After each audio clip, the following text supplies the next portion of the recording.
On November 5th, at Xpeng's AI Day, a humanoid robot named Iron made a graceful debut. Standing at 1.73 meters tall, she moves with the elegance of a catwalk model, her skin soft and lifelike, instantly going viral on social media. CEO Xpeng confidently announced that by 2026, the company plans to mass-produce Iron, aiming to become China's first female-shaped robot company. This news has sparked concern among women over 30, already sensitive about the leftover woman label. Not out of fear of losing jobs, but over the possibility that their male admirers might fall for this perfect, ageless companion, always available and never aging. Xpeng's female robot has already been introduced. How are older leftover women supposed to live with this? Xpeng has released a female robot. Has everyone seen it? It's from those same companies that promoted us older leftover women, and now they've come out with a female robot. Some men in the comment sections are saying they'd rather buy a robot than find a partner, that they'd rather spend their bride price on a female robot than look for a partner. I heard they're planning to mass produce them next year. I want to ask, can they also cater to the female market? Because if I still can't find a partner next year, could Xpeng release some male robots too? Could they mass produce those as well? That way, if I really can't get married next year, at least I can choose a male robot. Some people in the comments are asking why it's a female robot. They're pretending not to understand, but it's obvious. It's to sell the product. In today's environment, many people can't find the partner they want. But can't they still afford a robot? People can buy million-dollar houses and go into debt for them. So when it comes to a robot that could be the perfect companion, all they need to do is tighten their belts, save a bit more, and buy a better one, right? Before the robot was even mass-produced, it sparked a wave of backlash on Xiaohongshu. Posts criticized the robot's catwalk and graceful movements, with one user sarcastically remarking, "The robot's elegance is more feminine than actual women." The debate quickly escalated, turning Xpeng's Iron robot into an emotional killer overnight. A comment on the post quickly went viral, saying, "There are companion robots, male and female versions, but after the female version was released, they're worried it'll interfere with women fishing for money from men." This comment resonated with many netizens because some women see men as a source of income, often having higher spending habits than men. They indulge in luxury cosmetics, clothing, and bags, invest in high-end electronics, and prioritize emotional value in their purchases. Especially with the constant display of luxurious lifestyles on social media, many women have developed the illusion that not buying designer brands or living a refined life equates to failure. But the reality is, what you're seeing as luxury is often a facade built on loans. Some women, driven by vanity, chose to afford a lavish lifestyle. Are you yourself a bit flirtatious? I'm a Leo girl. You can think about it. I'm from Zhuhai, 1.73 meters tall, 25 years old with a bachelor's degree, still single. What do you think about guys being flirtatious? Oh, it's pretty normal. After all, a beautiful woman is a man's perfect match, right? It's totally normal. What kind of guy would you like? Someone like a dad. I like to be pampered in relationships. What's the age range you are looking for in a partner? Under 35, someone mature, charming, handsome, and looks great in a suit. I want to find a daddy-type boyfriend, someone who will spoil me, take care of me, and meet all my material needs unconditionally. There's a new trend in sugar dating, and you heard that right. Many women are now openly seeking financial support, and they're even giving this behavior a catchy name. Daddy-type boyfriend. As soon as this term became popular, many guys started using their relationship money to act as daddy-type boyfriends. This way, they can keep switching girlfriends without any legal consequences. So, what do you think about this daddy-type boyfriend trend? The term sugar daddy boyfriend used by these women refers to older men who can financially meet their material needs. On social media, you can find straightforward posts like looking for a sugar daddy with a monthly budget of 20,000 yuan, or in a first-tier city seeking a sugar daddy to support me. It seems that love has been a transaction driven by money. Years later, these women, once supported by their sugar daddies, find themselves abandoned and become older leftover women. They struggle to find an honest partner or someone not concerned about their past, hoping to continue living a comfortable life. Some joke that getting married now feels like raiding the groom's family, with the man's family getting looted if they're not careful. 你听过结婚化债吗？这个不是危言耸听。 Friends in Zhuhai, can you believe it? Nowadays, when men can't make it, they're turning to side jobs. And when women struggle, they're starting to think about marriage. If you told me this before, I wouldn't have believed it. But recently, I came across a situation like this. One of my clients told me she could afford her loan payments. But when I checked, her salary was only 4,500 yuan. I asked how she managed, and she said she's about to get married. After she gets the wedding gifts and dowry, she can pay off the loan early. I was stunned. This is no longer an online joke. It's reality in the Zhuhai dating market. What's even crazier is that these women work for top-tier companies, national and central state-owned enterprises, government agencies. Friends, checking credit scores before marriage is now a must. On November 13th, a blogger posted a video warning netizens to stay away from debt-collecting women.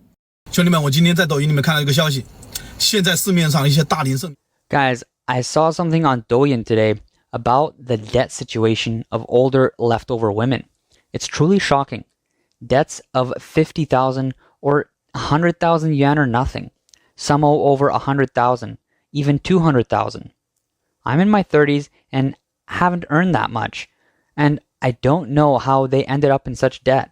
The important thing is, if you ever go on a blind date or meet a woman with this kind of debt, run as fast as you can. You can't imagine how terrifying a woman with debt can be.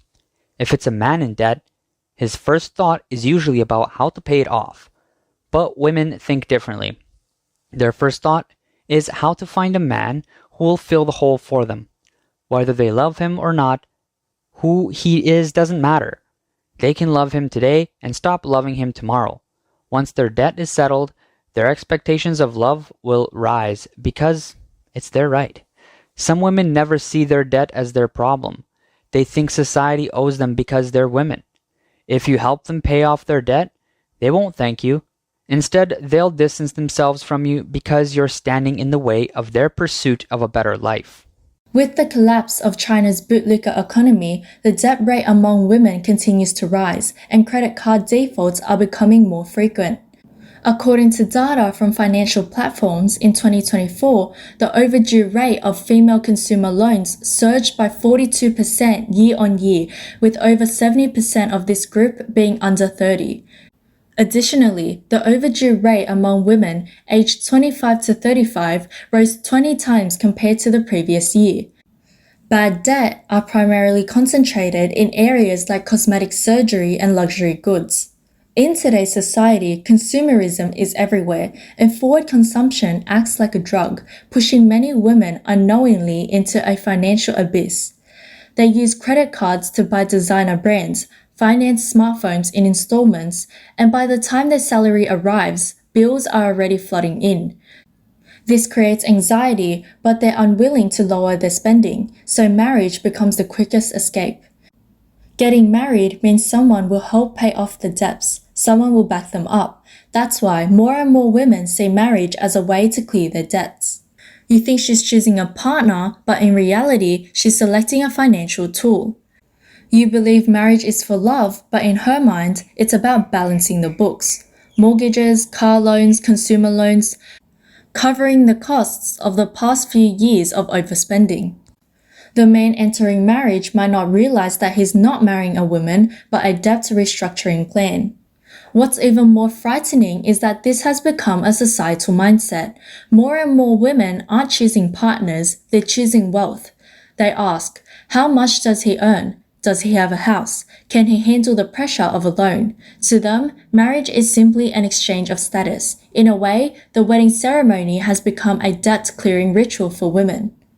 Social media is filled with displays of lavish lifestyles, making it easy for female college students to fall into a mindset of comparison, desiring the same material pleasures.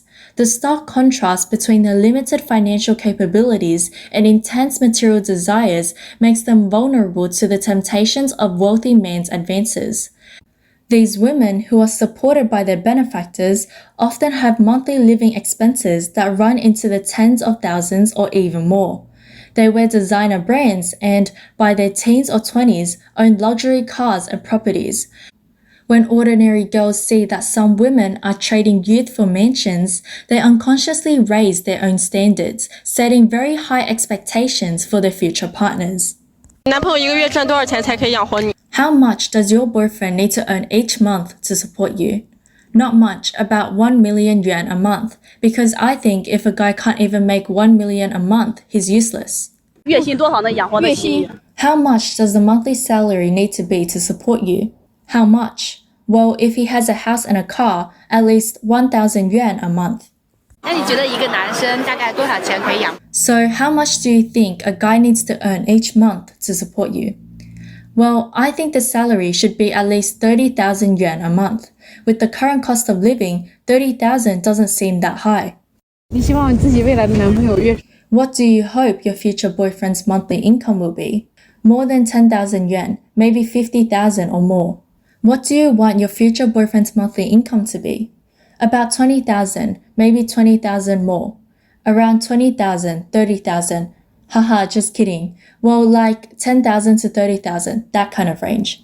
On Douyin, many young women have been interviewed on the streets with the question, how much should a man earn to support a family? Unfortunately, less than 10% of these women have the concept of shared responsibility in family finances. Most women not only expect men to have a car and a house, but also agree that a man should earn at least several thousand a month to support a family. However, these women themselves earn only a few thousand yuan, and some aren't even employed. In today's Chinese marriage market, the gap between ideal and reality is growing wider. On one hand, many young women set high standards for their future partners. Not only do they want stable and affluent financial conditions, but they also have clear expectations in terms of height, personality, education, and other traits. However, the number of men who meet these criteria is limited, and they are often concentrated in specific cities, industries, or age groups. Because of these high demands, it's difficult for women to find their ideal partner. By the time they turn 35, they realize that the control they once had is now gone. For some older women, anxiety grows as they age. 我42岁，没有结婚，也没有小孩。 I'm 42, unmarried, and don't have kids. I often ask myself a question. What if I stay single like this and get old, sick, and have no one to take care of me? When I was in my 20s or 30s, I never thought about such things. I always thought I was still young, not in a hurry, and that I'd eventually meet the right person. But as time passes and I get older, I realize that I'm feeling more and more lonely, more and more scared, more and more anxious. Some people tell me, at your age, without kids tying you down and no messy marriage issues, it's great. But honestly, I'm really scared of growing old alone, and even more afraid of being sick and lonely. 我89年的，今年36岁了。 I was born in 1989, so I am 36 this year. I don't have a house, a car, or a husband, and I don't have kids. In 4 years, I'll be hitting 40. Saying I'm not anxious would be a lie. My ex-boyfriend's kid is already dating, and here I am, still single. Honestly, I really long for marriage and really want to get married, but I've realized that as I get older, my circle gets smaller. Sometimes I wonder, is it really going to be me, alone for the rest of my life? At the same time, young men are facing tremendous pressure. High housing prices, high bride prices, and expensive marriage costs have deterred many men from pursuing marriage. Especially in third and fourth tier cities or economically underdeveloped areas where men's incomes are generally low. They are still expected to bear heavy marriage expenses. This has led to growing disinterest in dating and marriage, with some men even choosing to remain single to avoid risks and anxiety. Worse still, some view marriage as a losing deal and become emotionally detached or avoidant. In the context of young people's declining interest in marriage, parents have become the final driving force in the marriage market. They frequently visit public parks or matchmaking corners, carrying their children's information cards, trying to find suitable matches for them. On November 12th, Tim, a wealthy second-generation entrepreneur and founder of the film company Film Storm, even took his resume to the matchmaking corner at Wan Song Academy in Hangzhou as an experiment. In his matchmaking resume, he listed his education as domestic junior high school, marital status as divorced single, occupation as photographer video production related, and noted his family background as only child, father works in delivery, mother takes care of the household. He also mentioned plans to buy a car and house. However, his conditions were met with disdain. One aunt commented, "His education level is too low. Nowadays, young girls demand a bachelor's degree."